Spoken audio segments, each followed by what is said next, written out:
सुप्रभात दोस्तों। तो आज हम फिर से आ गए हैं संस्कृत पढ़ने। तो अब आज हम पढ़ेंगे स्वर क्या होता है, व्यंजन क्या होता है और हलंत क्या होता है। तो पहले यहाँ पे आपको दिख रहा होगा अध्यापिका। अब सामने लिखे वर्णों का उच्चारण कीजिए। फिर उदित एक छात्रा कहता है, महोदया मैं करता हूँ क ख ग। अध्यापिका, अस्तु, इन वर्णों में अ स्वर छिपा हुआ है। ये संख्या में 33 हैं। देखिए, अब अध्यापिका जी कह रही हैं महोदया जी कि ये जो वर्ण है क ख ग, इनमें अ की मात्रा छुपी हुई है, अ का स्वर छिपा हुआ है। तो अब हम यही पढ़ेंगे। 33 व्यंजनों। हल, जिन्हें बिना स्वर की सहायता के नहीं बोला जा सकता। कु क वर्ग, क वर्गः। चु च वर्गः। टु ट वर्गः। तु त वर्गः। पु प वर्गः। हल, क हलंत, जिन्हें क हलंत, ख हलंत, ग हलंत। अभी सब में हलंत हलंत आ रहा है, सब में। अब ये है सपर्श व्यंजनों 25। ये है अनुस्वार, ये है विसर्ग। ये संस्कृत में लगता है और ये हिंदी में किसी भी शब्द के ऊपर लगता है। अनथ स्थ व्यंजन 4, उषप व्यंजन 4। स्वर के बाद लगने वाले आयोगवा, इनका उच्चारण स्वतंत्र रूप से नहीं होता। इन सभी वर्णों को बोलने के लिए किसी ना किसी स्वर की सहायता लेनी पड़ती है। अब ये देखिए, ये वर्ण है, ये सारे वर्ण हैं हलंत के साथ। अगर इसमें हम अ जोड़ देंगे तो हलंत भी मिट जाएगा और अ का भी कुछ नहीं होगा, पर वो बोलने में आपको ऐसा लगेगा कि वो अ की मात्रा है, उसमें स्वर है उसमें। जिन्हें बिना स्वर की सहायता के नहीं बोला जा सकता, वे व्यंजन या हल कहलाते हैं। जैसे कि ये जो है, ये व्यंजन कहलाते हैं या फिर हल कहलाते हैं। सूत्र न पुरिंत्र न पुरन अंतरेण चब व्यंजन अस्योच्चारण मपि संभवति इति। तो दोस्तों, संस्कृत में जब हम इतना लंबा उच्चारण करते हैं तो उसको शॉर्ट में बोलते हुए, जिससे हमारी गलतियां ना हो। मात्रा ज्ञानम एवं हलंत। आर्यन, ये एक छात्रा। ये महोदया, सामने लिखे वर्णों में ये चिन्ह कैसा है?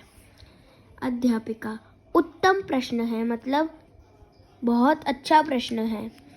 छात्रों, इस चिन्ह को हलंत कहते हैं। ये चिन्ह आप देख रहे हैं, यह सभी व्यंजनों के अंत में नीचे लगा है। तिरछी रेखा के रूप में यह शुद्ध अथवा हल व्यंजनों के नीचे लगाया जाता है। मतलब पहले एक छात्र ने पूछा, महोदया ये कैसा चिन्ह लगा रखा है? फिर अध्यापिका ने बोला, बहुत अच्छा प्रश्न है।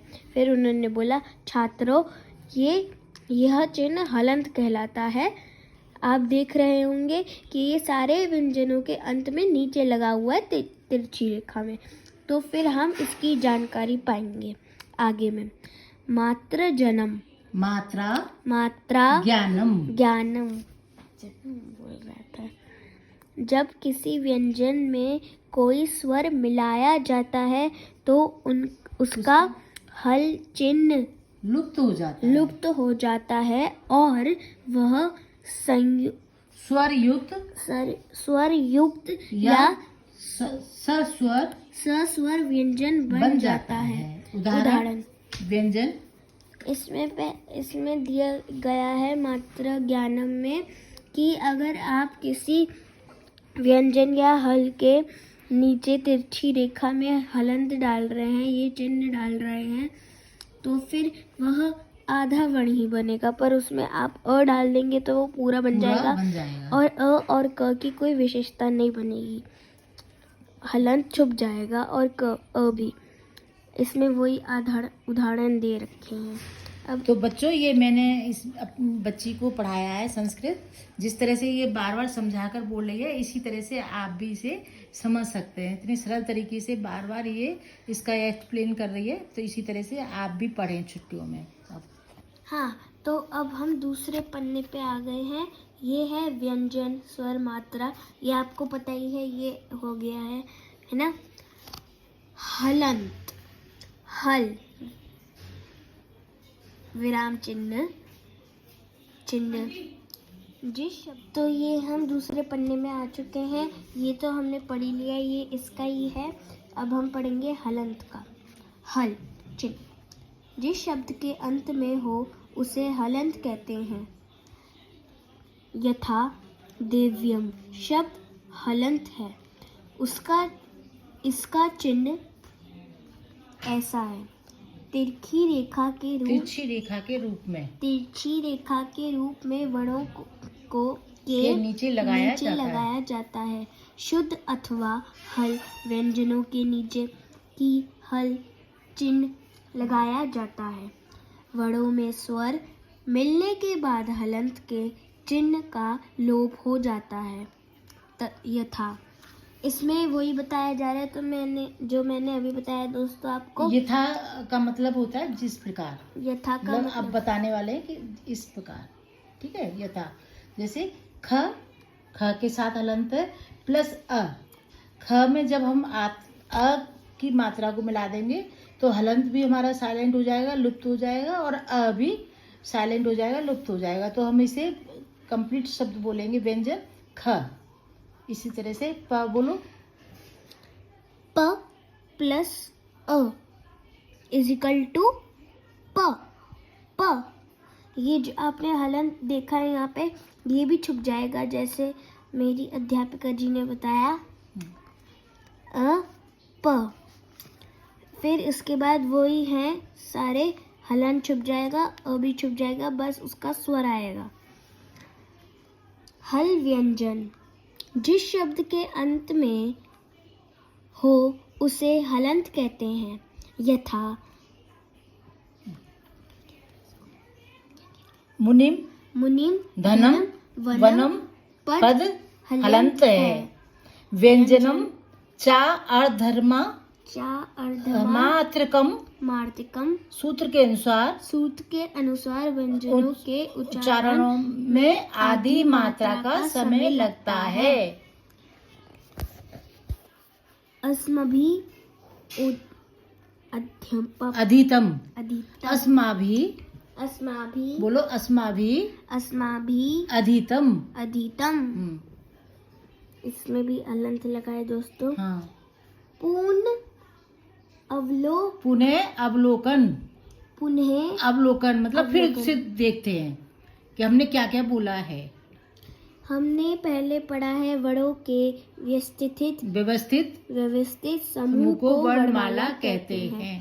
फिर हमने पढ़ा है दूसरा, स्वरों को बोलने के लिए किसी अन्य वर्ण की सहायता नहीं लेनी पड़ती। तीसरा, ह्रस्व स्वरों को बोलने के लिए एक मात्रा, दीर्घ को दो मात्रा, प्लुत को स्वर के लिए तीन या फिर उससे अधिक मात्रा व्यंजनों को बोलने के लिए अर्ध मात्रा का समय लगता है। फिर चौथा, छोटे अ की कोई मात्रा नहीं होती, वह व्यंजनों को बोलने में सहायक होता है। पांचवा, वर्णमाला में 46 वर्ण होते हैं, स्वर 13 तथा व्यंजन 33 होते हैं।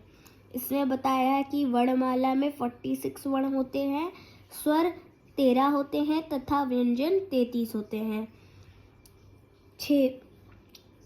6वां कु, कु क वर्ग को, चु च वर्ग को, टू ट वर्ग को, तू त वर्ग को तथा पु प वर्ग को कहते हैं।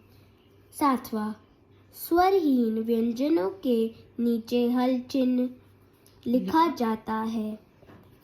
8वां हल किस पद के अंत में हो उसे हलंत पद कहते हैं। अब इसमें ये पूरे में आपको बताया है, जो हमने इसमें पढ़ा है वही बताया गया है। वर्णमाला के बारे में, स्वर के बारे में, हलंत के बारे में, कितने वर्णमाला है, कितने स्वर है और कितने व्यंजन है।